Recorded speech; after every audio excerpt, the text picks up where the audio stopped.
ja markaan leeyahay waad garanaysaa waxaa ka horeeya ba iyo ta oo laba galaas ah marka dhalinyarada loodkayga aad u badnaa oo xilligii laga soo qaxay Soomaaliya camalow iyo luuq jeelow iyo laga soo qaxay weey kadib anoo meesha iska jooga oo iska ladan oo iska shaqaysta yaa waxaa yimid calow buskud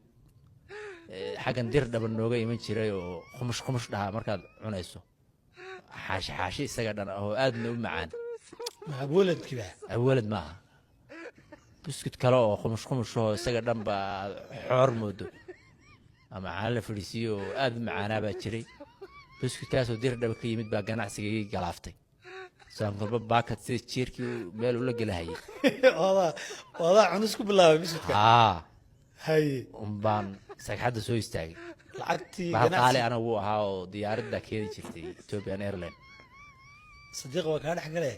ganacsiga aad inta ka shaqeynaysay lacagtiisii waxaad ku cuntay buskud ganacsigu awalba wax nafla ma ahayn laakiin wixii yaraa aan isku celcelinahay